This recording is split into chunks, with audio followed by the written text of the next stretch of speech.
2023 में इंडिया में 100 से ज्यादा ब्रिजेस गिर गए और 2024 और 25 में भी वही हाल है।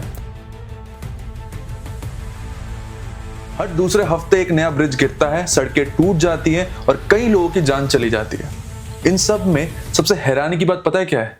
ये वो ब्रिजेस हैं जिनके लिए करोड़ों रुपए का बजट पास होता है। ये वो हाईवेज हैं जिन्हें वर्ल्ड क्लास बोल के इनॉग्रेट किया जाता है। और जब छोटा मोटा टेस्ट भी होता है ना, जैसे एक छोटी सी बारिश या थोड़ी वाइब्रेशन या थोड़े बहुत ट्रक्स का प्रेशर, तो ये सब फेल हो जाता है। एक तरफ लोगों को बुलेट ट्रेन का सपना दिखाया जा रहा है और दूसरी तरफ 5 साल पुराने ब्रिज भी टिक नहीं पा रहे। तो अब सवाल ये है कि क्या हम सच में विकसित भारत की तरफ बढ़ रहे हैं? क्या ये वही देश है जहां इंफ्रास्ट्रक्चर प्रोजेक्ट के नाम पे हजारों करोड़ों की अनाउंसमेंट होती है, लेकिन ग्राउंड पे वही इंफ्रास्ट्रक्चर 2 साल में गिर जाता है? क्या ये वही गवर्नमेंट है जो डेवलपमेंट की बात तो करती है, पर जैसे ही कोई पुल गिरता है, जैसे ही कोई रोड डूबता है, हर बार अकाउंटेबिलिटी से बच जाता है? और सबसे बड़ी बात, जनता अपना पैसा लगा रही है, टैक्स भर रही है, लेकिन बदले में उनको क्या मिल रहा है? कोलैप्स, करप्शन और साइलेंस। ये सारी चीजें सिर्फ कंक्रीट का कोलैप्स नहीं है, ये कोलैप्स है प्लानिंग का, अकाउंटेबिलिटी का और गवर्नेंस का।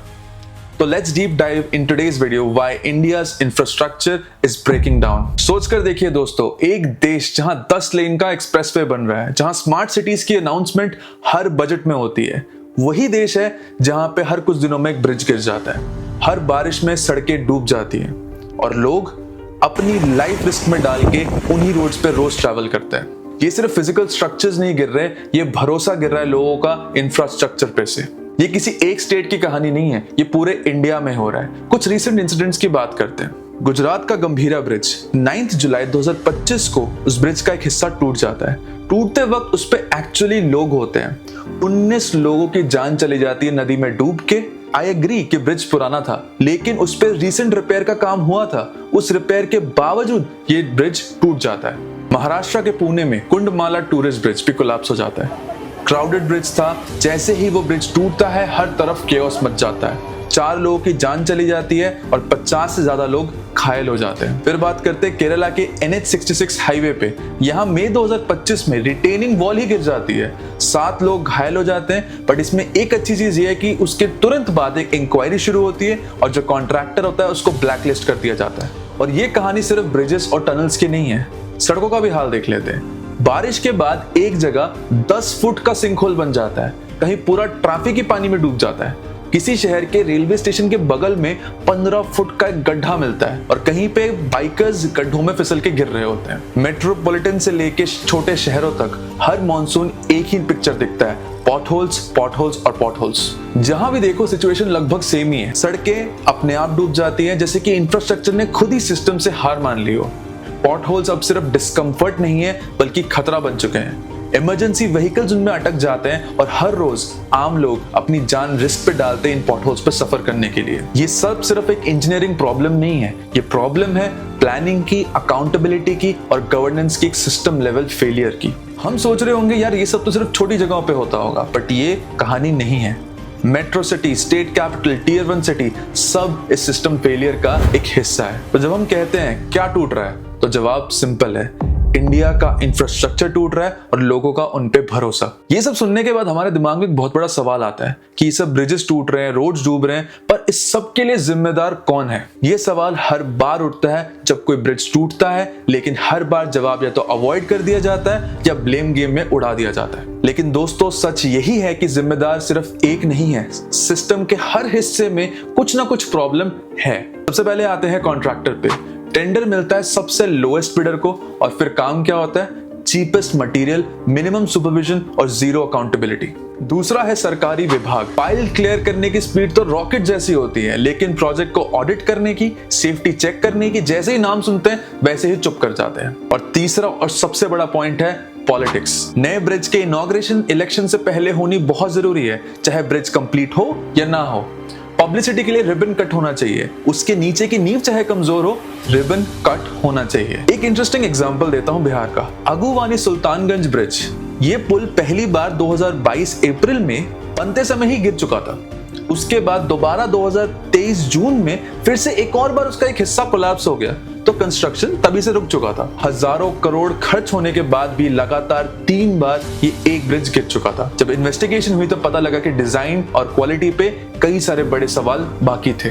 अब ये सब सुनने के बाद आप बताइए, ये एक्सीडेंट था कि एक सिमिलर पैटर्न? आप और मेरे जैसे लोग, हम इंडियंस, हम हर चीज में अपने आप को दुनिया से कंपेयर करते हैं, GDP, space mission, digital payments. लेकिन जैसे ही बात इंफ्रास्ट्रक्चर की आती है ना, तो दुनिया के स्टैंडर्ड पे हम कहां स्टैंड करते हैं, ये हमें सोचना पड़ेगा ये सारी इंफॉर्मेशन सुनने के बाद। जापान, एक ऐसा देश जहां हर दूसरे दिन एक भूकंप आता है, फिर भी उनके बिल्डिंग्स और ब्रिजेस इतने स्ट्रांगली बिल्ट हैं कि उनको कोई फर्क नहीं पड़ता। उनके ब्रिजेस 50-60 साल तक बिना डैमेज के आराम से सस्टेन कर लेते हैं। वहां की इंजीनियरिंग टीम इतनी एडवांस्ड है कि उन्होंने स्पेशल साइस्मिक बेयरिंग्स और स्पेशल डैम्पर्स बनाए हैं, जिससे जमीन हिलने पे भी ब्रिज फ्लेक्सिबल हो जाता है लेकिन टूटता नहीं है। वो लोग हमसे टेक्नोलॉजिकली इतने एडवांस्ड हैं। अब बात करते हैं चाइना की। हर साल 10,000 किलोमीटर से ज्यादा नए एक्सप्रेसवे बनाते हैं ये लोग। यहाँ कॉन्ट्रैक्टर्स को सिर्फ स्पीड नहीं, क्वालिटी पर भी टेस्ट किया जाता है। ऑडिट फेल हुआ तो कॉन्ट्रैक्ट तुरंत कैंसिल, ब्लैकलिस्टिंग अलग से। वहां की ब्रिजेस जनरेशंस तक चलती हैं क्योंकि वहां मेंटेनेंस, मॉनिटरिंग और अकाउंटेबिलिटी सब कुछ रियल है, ना कि सिर्फ फाइल्स पे। जब मिडिल ईस्ट की बात करते तब यूएई, वहां चाहे टेम्परेचर 50 डिग्री सेल्सियस हो, फिर भी दुबई की रोड्स शीशे की तरह स्मूथ है। मेंटेनेंस हो या प्लानिंग, डिलेज बिल्कुल अलाउड नहीं है। वहां की रोड्स और हाईवेज ऐसा लगता है किसी शोरूम का सैंपल है। और जब बात करते हैं हमारे यहाँ की, एक जोर की बारिश में ब्रिज हिल जाता है। पॉटहोल्स तो इतने परमानेंट हो चुके हैं कि शहर के एक जैम एक गड्ढे की वजह से घंटों तक रुक जाता है। तभी जब सरकार वर्ल्ड क्लास इंफ्रास्ट्रक्चर का नारा लगाती है ना, तो पब्लिक का ये पूछना बिल्कुल सही है कि कौन सी दुनिया और कौन सा क्लास।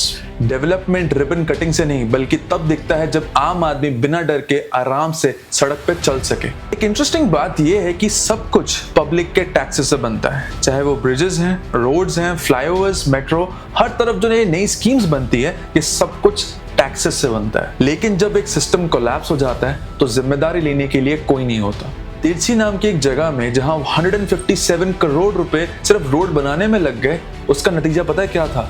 सिर्फ पैचवर्क, और एक मानसून में वो रोड फिर से खत्म हो जाती है। सूरत की एक सिटी बस सीधा गड्ढे में जाके गिर गई। माइंड यू, वो रोड भी टैक्सेस से बनी थी। कॉन्ट्रैक्टर्स को सिर्फ 23 लाख रुपए का एक सिंबॉलिक फाइन मार दिया गया। अकाउंटेबिलिटी तब भी जीरो। गुजरात में रोज अप्रोक्सीमेटली 13 करोड़ रुपए का टोल कलेक्ट होता है, फिर भी रोड्स में पॉटहोल्स भरे हुए हैं। और रिसेंटली वडोदरा में एक ब्रिज भी कोलैप्स हुआ, 18 लोगों की जान चली गई, लेकिन असली कल्प्रिट कौन है आज तक नहीं पता। बेंगलुरु के पनथुर बालागिरे टेक हब में आईटी प्रोफेशनल्स ने सरकार से सीधा सवाल पूछा, I pay taxes for a road, not for a roller coaster। Nagpur में 6 में से 7 road project safety design test में फेल हो जाते हैं। अलग अलग एजेंसीज एक दूसरे पे ब्लेम गेम खेलती रहती है, रिपेयर कहीं नहीं होता। डिजाइन और प्लानिंग की बात तो मत ही करो, क्योंकि कभी कभी ऐसा लगता है कि आंखें बंद करके इन्होंने अपना सारा काम चला लिया है। भोपाल में एक फ्लाईओवर है जिसमें एक 90 डिग्री का टर्न है। ऐसा लगता है कि इंजीनियरिंग डिग्री कोई व्हाट्सएप यूनिवर्सिटी से करके आया है। विश्वास सारंग जो मंत्री है वो इंजीनियर है। ये पूरे तरीके से भ्रष्टाचार की पराकाष्ठा दिख रही है, पूरे तरीके से ठेकेदारों की मिलीभगत दिख रही है। और पेनुकोंडा आंध्र प्रदेश में एक फ्लाईओवर का डिजाइन इतना फ्लॉट था कि वो लिटरली एक एल शेप जिगजैग में चल रहा था। हाईवे जहां स्मूथ और सेफ होना चाहिए, वहां लगता है जैसे प्लानिंग किसी मीम पेज में हुई हो। कौन इंजीनियर था इस ब्रिज का, किस मिनिस्टर ने यह अप्रूव किया, अब तक क्लियर ही नहीं है। और उसका रिजल्ट, हर मोड़ पे कंफ्यूजन, एक्सीडेंट का रिस्क, और ऐसा लगता है जैसे टेम्पल रन की गेम ही चल रही हो। फिर एमपी का एक केस सामने आता है जहां रोड के बीच में ट्रांसफार्मर छोड़ दिया जाता है। ना सिग्नल, ना बैरिकेड, ना वार्निंग, बस एक ऑप्टिकल कोर्स है, देख लो अगर निकल सकते हो वहां से तो। एक और इंस्टेंस में एक इलेक्ट्रिक टावर को रोड के बीच में खड़ा कर दिया जाता है। लोग उसके नीचे से आराम से गुजर रहे होते हैं। जैसे ही वीडियो एक्स पे वायरल होती है, गवर्नमेंट ने तुरंत बैरिकेड एंड ऑल लगा दिया, क्योंकि इससे प्रॉब्लम सॉल्व हो गई ना, कि उन्होंने देखा कि वीडियो आया वो सॉल्व हो गया। Real solution still missing. लेकिन इससे भी बड़ा एक डिजाइन फेल था, जहां एक फ्लाईओवर का कर्व इतना गलत डिजाइन हुआ कि वो एक रेसिडेंशियल बिल्डिंग से जाके टकरा गया। और दोस्तों, हमें ये समझना पड़ेगा कि ये सब सिर्फ वायरल विजुअल्स नहीं है, ये प्लानिंग और अकाउंटेबिलिटी के सिस्टम पे बड़ा सवाल है। हमारे टैक्सेस से करोड़ों रुपए खर्च हो रहे हैं, लेकिन मिल क्या रहा है? डिले, डैमेज और डिजास्टर। इंजीनियर्स को सस्पेंड कर दिया जाता है, पर जो नेता या ऑफिसर ये फ्लॉड प्लान को अप्रूव करता है, उन पे एक्शन कभी होता ही नहीं है। और ये लूप कब तक चलेगा, जहां पैसा पब्लिक का और जिम्मेदारी किसी की भी नहीं। जब भी कोई ब्रिज गिरता है या रोड डूबता है तो सिर्फ कंक्रीट नहीं गिरता, उसके साथ लोगों का भरोसा भी टूट जाता है। और अब लोग सिर्फ चुप नहीं बैठ रहे, अब जनता खुद सवाल पूछ रही है, प्रोटेस्ट कर रही है और एक्सपोज कर रही है। और सबसे ज्यादा आवाज उठ रहा है सोशल मीडिया पे, जहां हर हफ्ते कोई ना कोई ब्रिज गिरने पे, रोड कोलैप्स होने पे या डिजाइन फेल होने की वीडियो वायरल हो जाती है। पब्लिक का मैसेज अब क्लियर है कि अब बस हो गया। अब लोग सिर्फ इंफ्रास्ट्रक्चर नहीं, अकाउंटेबिलिटी मांग रहे हैं। तो सरकार हो या कॉन्ट्रैक्टर, अब जनता की नजर सब पे है। और सबसे बड़ा सवाल, जब हर साल इंफ्रास्ट्रक्चर पे लाखों करोड़ों का बजट पास हो रहा है तो पैसा जा कहां रहा है? इंफ्रास्ट्रक्चर का जो टेंडर होता है वो यूजुअली लोएस्ट बिडर को मिलता है, बिना किसी सॉलिड वेटिंग के। और उसका रिजल्ट क्या होता है? सबसे सस्ता मटेरियल, जीरो सुपरविजन और प्राइस पे करना होता है जनता को अपनी जान से। और अगर चेकिंग और ऑडिट की बात करें तो क्वालिटी ऑडिट सिर्फ फाइलों में होता है, ग्राउंड पे तो कुछ भी चलेगा जब तक वो सोशल मीडिया पे ना आ जाए।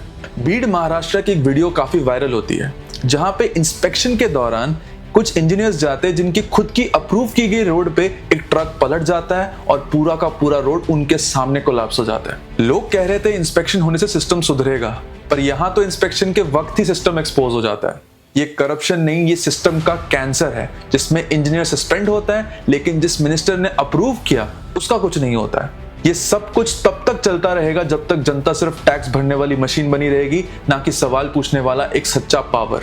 इंफ्रास्ट्रक्चर के हर प्रोजेक्ट में एक चीज कॉमन होती है, इनॉग्रेशन सेरेमनी। नेता रिबन काट रहे होते हैं, फोटोज ले रहे होते हैं, मीडिया वाले जोर जोर से ताली मार रहे होते हैं, लेकिन जैसे ही कोई दुर्घटना होती है वो नेता वहां से गायब हो जाता है। क्या किसी एमएलए, एमपी या मिनिस्टर को कभी रेजिग्नेशन देते देखे हैं जब उनके एरिया में कोई एक्सीडेंट हो जाता है? अकाउंटेबिलिटी सिर्फ इंजीनियर्स और जूनियर ऑफिसर्स तक लिमिटेड है।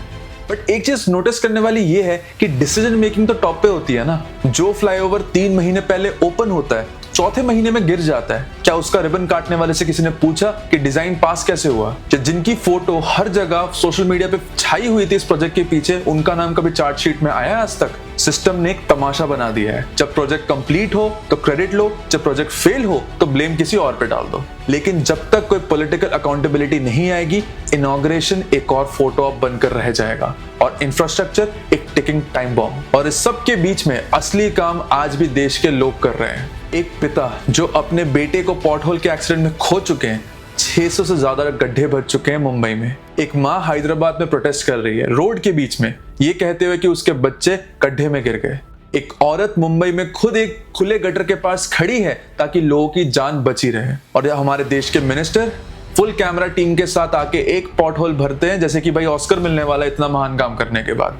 जब तक सिस्टम ये नाटक करता रहेगा और असली काम लोगों पे छोड़ दिया जाएगा, लोगों की जान जाती रहेगी और मिनिस्टर्स हेडलाइन बनाते रहेंगे। हमारे देश के लोग इससे बेटर डिजर्व करते हैं और इस देश में इतना पोटेंशियल है कि बेहतर बन सकता है, लेकिन उसके लिए सिर्फ रिबन कटिंग से कुछ नहीं होगा, सच में किसी को अकाउंटेबिलिटी लेनी पड़ेगी।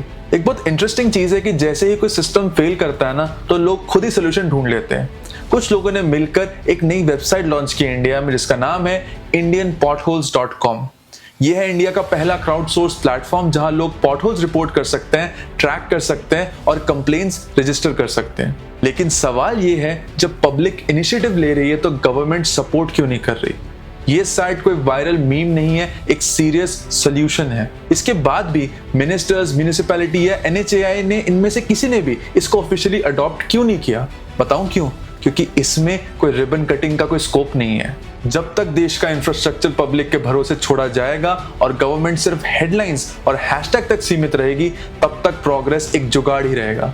तो अब वक्त है कि हम सिर्फ वीडियोस वायरल करने तक ना रुके, बल्कि सिस्टम से अकाउंटेबिलिटी मांगे, क्योंकि सिर्फ बिल्डर्स बदलने से कुछ नहीं होगा जब तक सोच नहीं बदलेगी। So I would say the real message is infrastructure is not development, safety is, and our people deserve better and India can do it better. The only point is if the government understands the real problems.